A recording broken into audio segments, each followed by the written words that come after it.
All right, this is the last of the chapter 2, 2.1 to 2.3 packet that we are looking at. This next section is all over how to construct a stem and leaf display from raw data. So we're going to be looking at what a stem and leaf display looks like and how then do we convert it from raw data, how do we convert that to a stem and leaf display?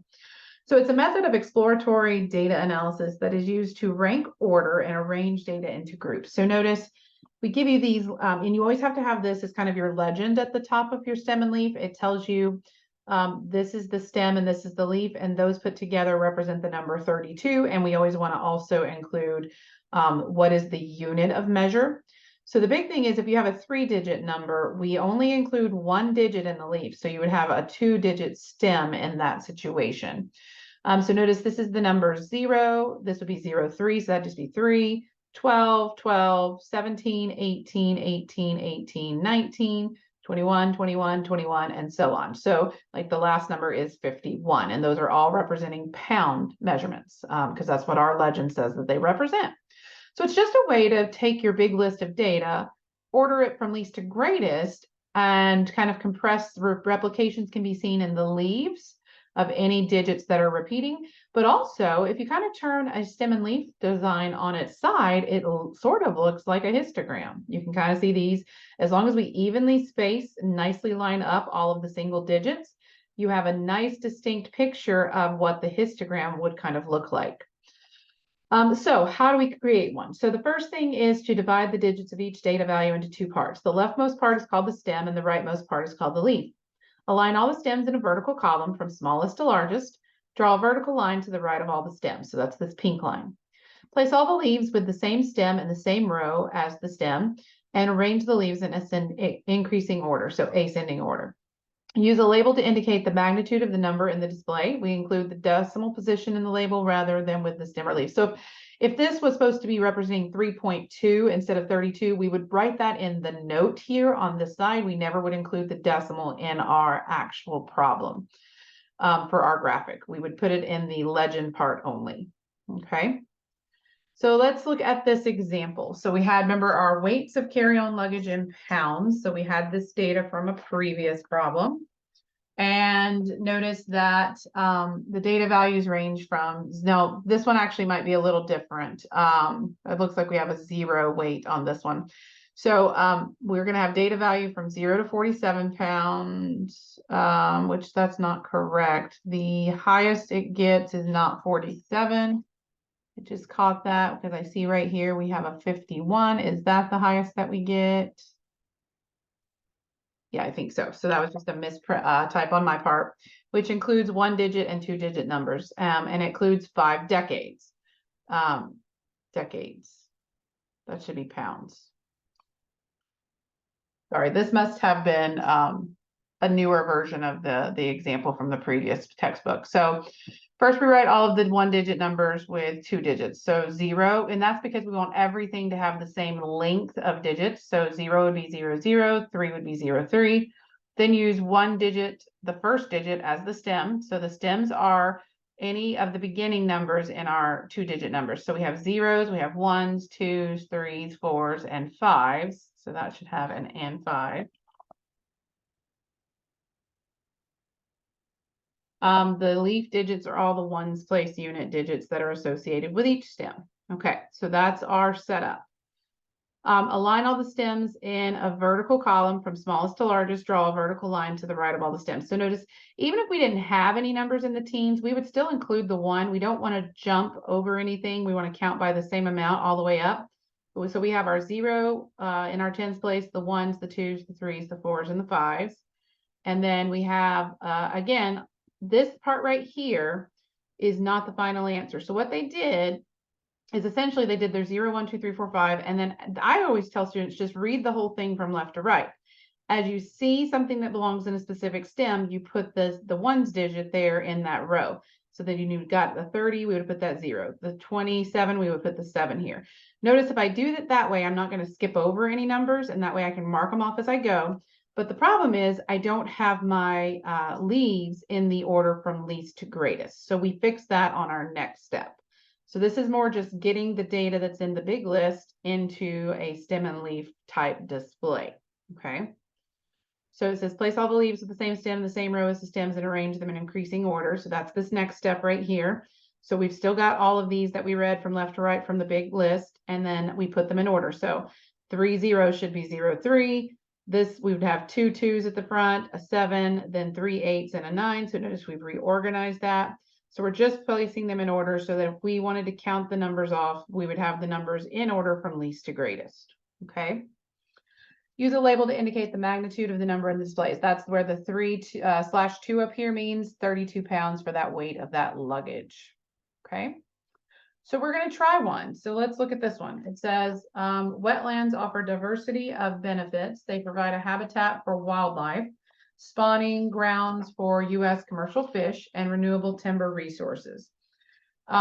So in the last 200 years, the United States has lost more than half of its wetlands.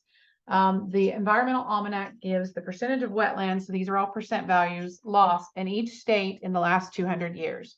For the lower 48 states, the percentage loss of wetlands per state is as follows. So this is not all states, just the continental ones, so not Hawaii or Alaska, since we didn't have all 50 states. So let's see, we have some 2-digit numbers is the biggest we get, but we do have a single digit. So we always kind of make a note of that we'll rewrite that one specifically as a 2-digit. So for my first part right here, I'm going to write that I'm going to rewrite 9 as 09. So we know that it matches 2 digits like all of the rest. Then we're going to use 1 digit as our stem, which is in the first spot or the tens place, if you know your place values. The stem digits are going to then be, so we have the 0 for the 09. We'd have 1, 2, we're going to list all the way up till our highest value. We do have some 90s. So 0, 1, 2, 3, 4, 5, 6, 7, 8, 9. So even if we don't have one of those categories, we're going to make sure we list that with no gaps. And then the leaf digits are going to be all the ones place values. We're not going to list them all here. Associated with each stem. So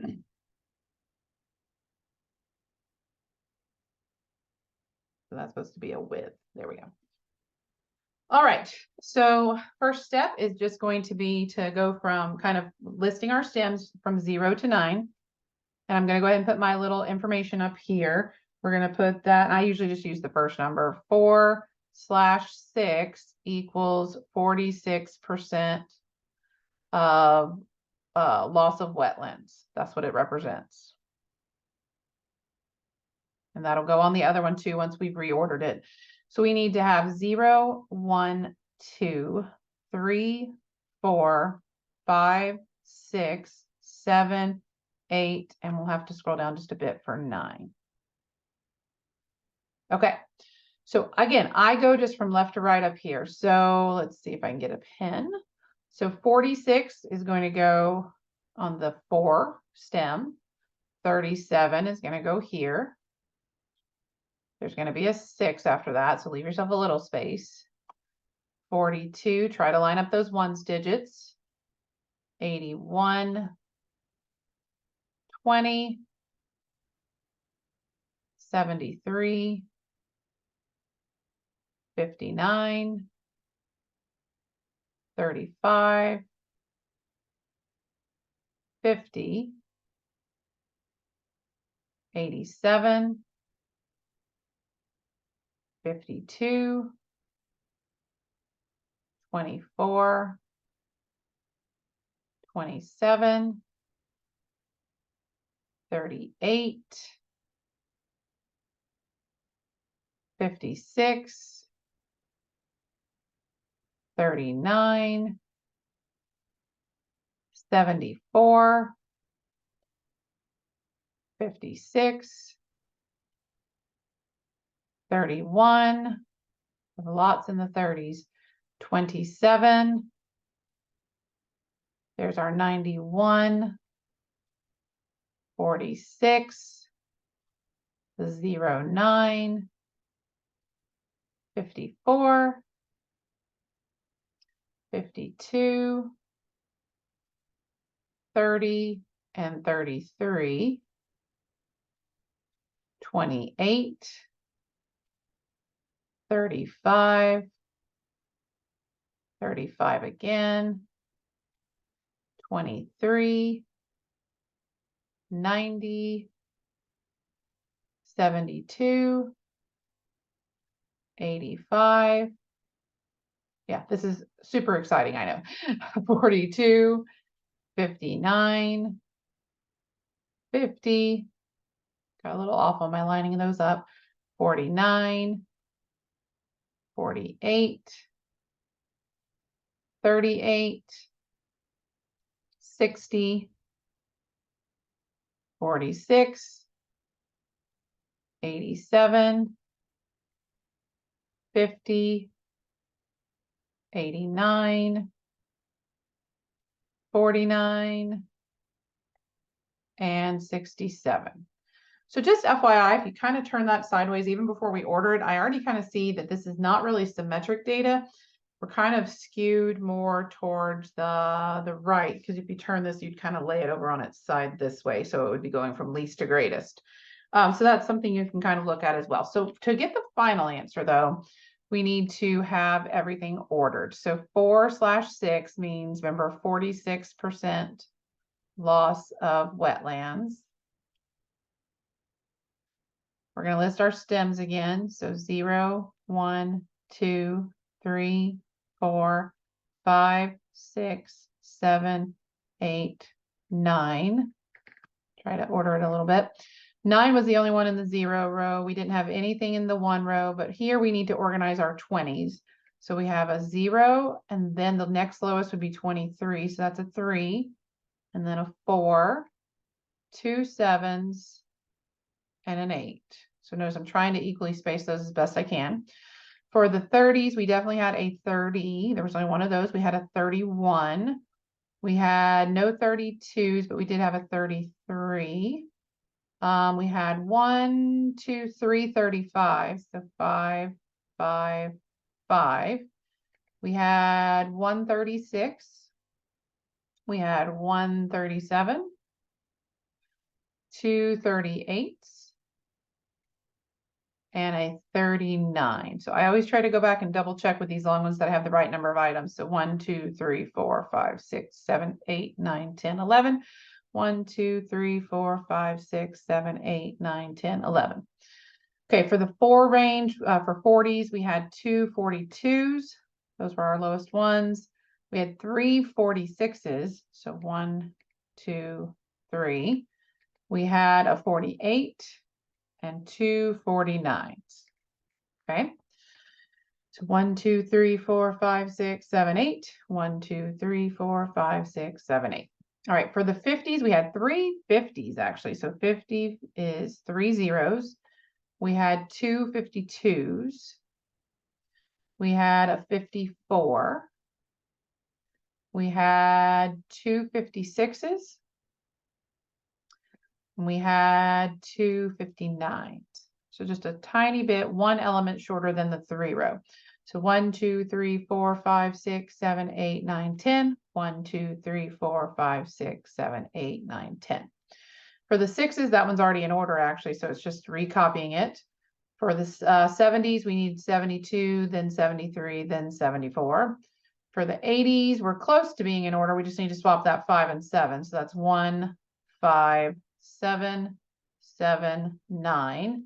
And then we need to swap the 0 and 1 for the 90s. Okay, so this is our final answer for that stem and leaf. And again, like I said, if you kind of lean it over on its side so that the 0, 1, 2, 3, 4, 5, 6, 7, 8, 9 runs from least to greatest, you can kind of see those are the heights of those histogram bars if we had drawn the histogram. Okay.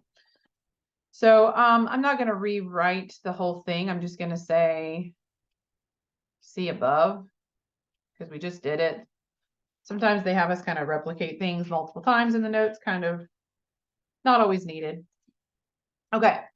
So sometimes the stem may have too many leaves. In other words, the leaves run so far out on your page that you're just getting very tall bars that are very, very, very long. So we can do something called a split stem. It's where you use the stem twice, so 0, 0, 1, 1, 2, 2. So the single digits, 10s, the 20s, the 30s, but you separate your leaf piles in numbers that are like 0 to 4, so like 10, 11, 12, 13, 14. And then the second line is things like 15, 16, 17, 18, 19. So the leaves are 5 to 9. So that's one way we can do this. So just to show you here, this is just a traditional stem and leaf plot like we did before. We have 0, 1, 2, 3 as our stems, and this is representing a 2-digit number of inches. And notice this one's not too bad, but I mean, like we can have ones that are really, really long, but it makes it a little bit easier sometimes to kind of see where the bulk of the data is here to do a split stem and leaf. So notice this is anything that is 0 through 4, and this is 5 through 9. This one's 10 through 14. This one's 15 through 19, 20 through 24, 25 through 29, 30 through 34, and 35 through 39. So kind of they've split it onto 2 rows per stem. And note that the leaves are less than 5 here and greater than or equal to 5 for the second part of the split. There's also, when we want to do what are called back-to-back stem and leaf plots, these are where we want to showcase comparisons between 2 groups. So like say we have team A and team B. So our normal plot is over here on the right side. But notice if I also have the same stems 6, 7, 8, 9, and I have team B, let's say we have their data, I can do the stem and leaf on this side for them. But notice it's different than this side. It's kind of like a mirror image. Whereas we read 61, 61, 62, 67, 67, 68, we read from least to greatest. When you're doing the kind of the left side of the back-to-back, we actually have greatest to least. So 61, 62, 62, 65, 66. So you're always working away from your stem. And notice we have double bars to represent that this is the stem for both sides. And notice this was a key saying that 8/2 is representing 82 points. So you don't read this as 0, 8. We still read it as 8, 0 because this is the stem. We're just listing them kind of in the opposite order. So this is a way to do what we call a back-to-back or comparison stem and leaf plot. All right, so I have the U-tries completed on the ink that I'm posting. There's one just basic one, and then on the back side, I do have the ink version of a back-to-back stem and leaf plot for you. So just be aware that I do have all of the ink filled in for the U-try ones. You just need to look at the posted notes just to make sure you know where to find that. Let me go to our class. So notice if I go into from home, if I go into module 1, chapter 1 and 2, down here at the very bottom, I've got all of my ink versions from, these are all from previous semesters. So like I said, they may not be a carbon copy of exactly what we did in class, but they're good enough to get you the gist. But if you want to look at this one, that was the 2.3 we were just talking about. What you'll notice is that I have from when I taught this class virtually, I have my ink version of the notes if it'll load. Sometimes you have to just go ahead and do a download. They don't always want to open. Oh, now it's going to. So yeah, if you scroll through these, you can see it's pretty much the same notes that we did. Here's my version where I typed all of that in. There's the example we kind of just went through together. And I said the same thing there. I said see above. And notice I used a different scaling. It doesn't matter as long as you have one number out of your data set that you tell us what it represents. And then notice I have the U-tries all worked out. So just something to be aware of. Those ink versions are there. I'm going to show you real quick where I'm posting everything, even though you're going to see this in the announcements. So I'm posting these 2 videos in the announcements in just a minute once they upload to YouTube. But they're also going to be here. I've created a new little part that says Miss Metzger's YouTube Math 200 playlist. It is a work in progress because I've actually got 2 things going on here. So what I put in the announcements, which is these remaining videos for chapter 2, they'll be here in a playlist as well. But I'm also working on a YouTube channel for just Math 200 in general. I'm only up about 4 videos on this. They're short, like 5-6 minute videos, just reviewing topics that we've been doing in class, like qualitative versus quantitative, statistics versus parameter, level of measurement, random sampling, and experimental design. So that was all chapter 1. So I'm going to be working on chapter 2, hopefully this weekend, get those up. So it's just another place if you just need a refresher or you're going to be studying for exams and you want to just refresh on a specific topic. That'll be a resource, hopefully, that I'm able to keep up with for you guys. I'll do my best to try and make sure I stay on top of all of those, but this is just something, it's a pet project of mine. I like having digital resources for students. So that's everything for today. Hope you have a wonderful weekend.